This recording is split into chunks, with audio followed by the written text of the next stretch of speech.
Bonjour à toutes et à tous, salam alaikum. Je suis vraiment content d'être aujourd'hui parmi vous, même à distance. Mais je partage avec vous un peu ce regret, cette déception de ne pas pouvoir l'être physiquement. Pour plein de raisons. La première d'entre elles, c'est de ne pas pouvoir profiter des discours et des présentations de professeurs éminents qui assistent à cet événement, dont le professeur Aoura, le professeur Ben Nahdi, mais surtout notre professeur Kamal Issouni. Comme avec tous les autres professeurs, je ne nul doute qu'ils nous feront une présentation de haut niveau. Le regret aussi, c'est de ne pas pouvoir échanger et être interpellé les autres collègues. Le contenu de la journée pour moi est une réalité, c'est que se dire à un moment donné ce qui se passe de par le monde, on est en droit et on est tout à fait légitime de se le poser en Algérie. D'où quand j'ai été invité, je remercie tous ceux qui ont pensé à m'inviter, tous ceux qui m'ont invité. Sami Agli, Salah Eddin Abdesmad et Riyad Brahimi, surtout que tous ceux qui ont pensé à m'offrir cette tribune. Donc l'idée de parler d'innovation en Algérie est un vrai challenge.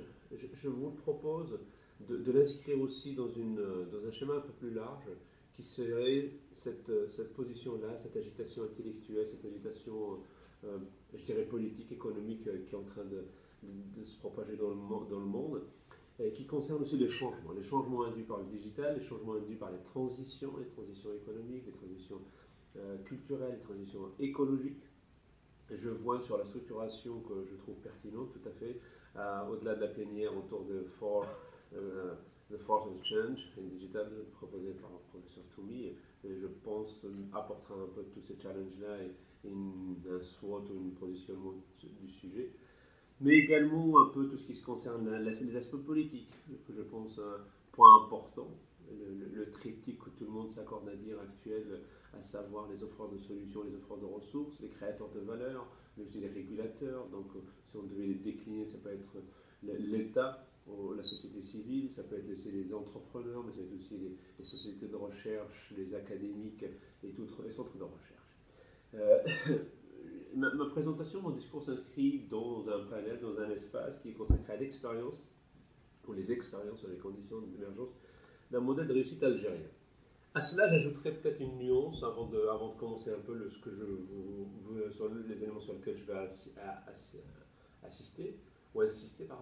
C'est l'idée, est-ce qu'il serait intéressant de parler du modèle algérien ou est-ce qu'il serait peut-être pertinent de parler du modèle et les conditions nécessaires d'émergence d'un modèle de réussite, mais un modèle aussi d'innovation pour l'Algérie, en Algérie, ou adapté au schéma algérien. Pour faire cela, à mon sens, c'est ce que j'essaie de partager à chaque fois où je suis invité et convié. J'essaie autant que faire se peut de ne pas décevoir, d'y répondre en disant, sommes-nous au courant des éléments de base de ce sujet? Sommes-nous au courant de ce qui se passe? Ou partageons-nous un peu l'analyse qui est en train de se faire un peu partout? À cela, je vais essayer de partager avec vous les services, cette notion de service industrie du futur.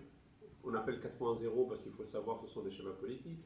Les unes du futur en France, c'est un choix politique, une démarche politique. Elle est un peu partout, made in China également. Mais les services industrie du futur, c'est ce concept-là qui est en train d'émerger, qu'on a quelques-uns à apporter, et de se dire quels sont ces services-là, quelle sont cette industrie-là pour le futur. Je vous essaierai de vous rappeler un peu quelques keywords, quelques main trends. Ma présentation va se faire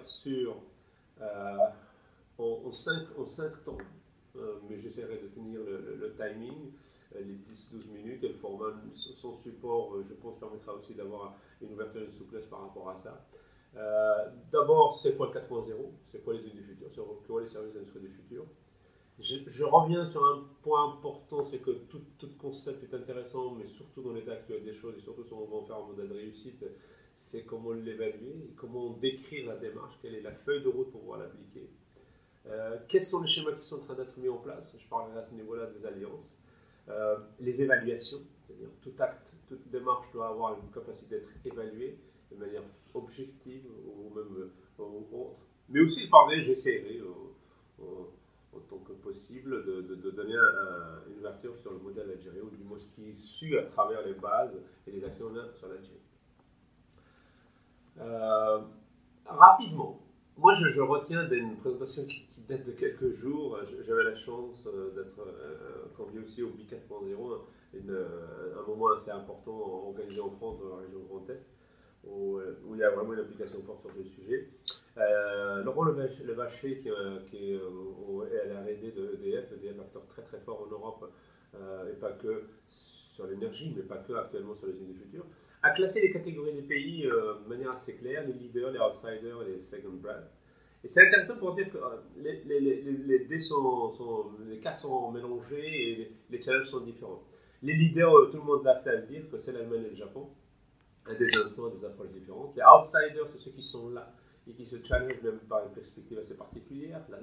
La Corée du Sud, la Chine qui a un challenge assez pertinent, passionnant, mais aussi qui peut interpeller, je ne dirais pas inquiéter, mais qui peut interpeller, à savoir, qui se dit sur son projet Made in China 2025, they increase the Chinese content of matter components and materials to 40% in 2020. C'est ce qu'ils annoncent, mais c'est 70% in 2025. Donc à 70% des composants utilisés dans leur industrie seront chinois en 2027. Vrai challenge avec tout ce que ça. Le second brand, c'est ce qu'on les grands ex-leaders, type USA, UK, mais aussi la France. Les tendances, je les résumerai en 5 points. 5 points clés, je ne reviens pas dessus. On a un parterre d'experts, même de gens qui ont été même parfois à l'origine de ces analyses-là. 5, il y en a peut-être plus, mais 5 clés. La diversification, ou la densité accrue du nombre de la variété, c'est-à-dire un nombre assez conséquent de nombre de produits, de variétés de produits. On avait par une certaine modèle de voiture 10-15, on est en train de les compter en plusieurs millions.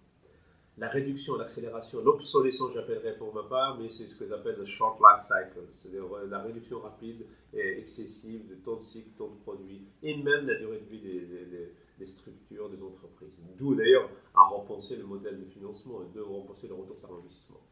La taille, le sizing, les lots sont de plus en plus short, à l'image même de la diversité de l'offre. Ce qui amène par ailleurs, de fait, par ricochet, même pour comportement, c'est la demande instable, d'où la difficulté de modèle de prévision, d'où la difficulté d'une projection assez robuste sur le marché. Mais qui apporte également, et ça c'est pour le savoir, partout ailleurs, partout dans le monde, une complexification des processus de production, une complexification du modèle de mise à disposition, même du service, je dirais, parce que la qualité du service est souhaitée. Mais aussi, une tendance qui est très très forte, c'est que tout ça doit se faire dans un schéma rationnel, dans un schéma réseau rationnel, avec une acquisition d'informations, mais surtout une analyse de la disponibilité d'informations et de la connaissance associée.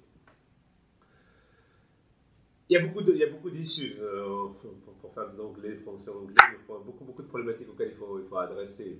Typiquement des problématiques économiques, comment être responsable mais aussi compétitif, comment être d'un point de vue agile et compétitif, d'un point de vue technologique, comment avoir une organisation agile, être suffisamment avec de la compétence disponible, être réactif, et comment aussi être soucieux de energy consumption, CO2 emissions, c'est comment être écologiquement responsable, écologiquement aussi impliqué, mais d'un point de vue sociétal, comment être en harmonie avec son écosystème. Ce sont des éléments sur lesquels il faut se positionner. Vous voyez bien, le triptyque que j'ai parlé au départ revient à cela, parce que les éléments ne peuvent être ni adressés en académique, ni par l'industriel ou l'entrepreneur, de manière plus large, mais aussi d'un point de vue concerté avec aussi le régulateur.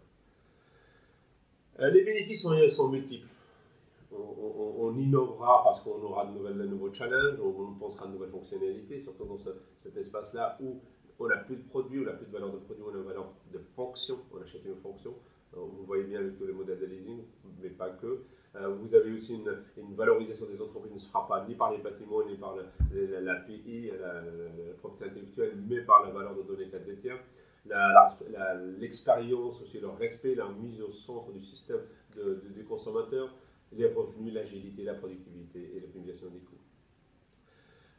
Les key pillars, comme je l'ai dit, au même titre que les trends, il faut qu'on se pose la question. Il y en a 9, pas que, mais 9 clés. Les systèmes robotisés autonomes, la simulation, l'intégration d'informations verticales et horizontales, le cyber physical system, le cyber security, le cloud, additive manufacturing, augmented reality, le smart data and analytics. Tous ces éléments-là sont clés.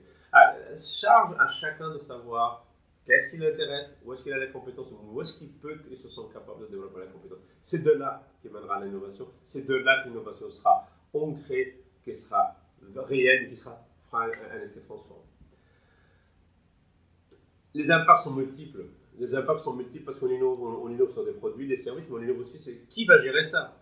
On a des nouveaux systèmes, nouvelles fonctions, type le Chief Digital Officer, il faut y penser, Industrial Data Scientist, il faut savoir qui va le faire, le Smart Scale. Tous ces nouveaux jobs doivent être pourvus. Il faut qu'on les pense à l'université. D'ailleurs, l'idée de la meilleure université est une idée pertinente, mais il reste à savoir est-ce que c'est pertinent et comment on le fait. L'implémentation est importante, il faut savoir évaluer, c'est fondamental. Évaluer, savoir est-ce que je suis prêt ou pas dans ce monde digital, je pense que ça a été discuté par ailleurs, est-ce que j'ai les éléments pour le faire, mais surtout, comment le faire, quelle est la roadmap que je dois accéder à faire. Tout ça ne peut pas se faire tout seul, il ne faut surtout pas le faire seul. Ça peut se faire par des événements comme ça peut se faire par des projets bien spécifiques, mais ça doit se faire dans un réseau. Les Allemands en ont 3 ou 4, les Français en ont 2, et là où même, ça devient même international, c'est l'élément sur lequel je veux insister, il y a l'European Industry 4.0, il faut se structurer. Pour revenir un peu d'un point de vue ancrage, le sujet doit être territorial, national, l'Algérie doit se fédérer, doit avoir ses éléments, son code de langage, ses objectifs, et aussi sa démarche.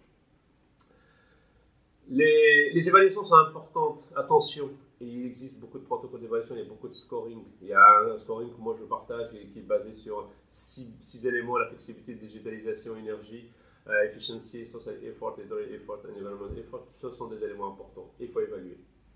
Tout le monde est au départ, il ne faut pas le rater. L'Algérie a été évaluée sur un scoring qui a été fait il est disponible sur le trend2.net. Qui place l'Algérie à une évaluation 0,86.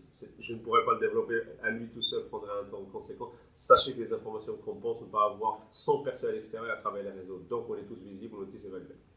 Donc, je finis simplement en disant oui, c'est possible. Oui, il y a une innovation qui est possible. Oui, il y a une capacité de réaction qui est possible. Ça passe par des éléments simples. Et l'Internet of Things ou l'Internet of Everything doit être pensé en Algérie. L'industrie 4.0, les unes du futur, les services industriels du futur doivent être pensés. C'est quoi la blockchain, comment on calcule, mais surtout, on doit créer cette génération du digital enterprise et du mindset. Et surtout, il faut développer ce mindset qui sera important par la suite.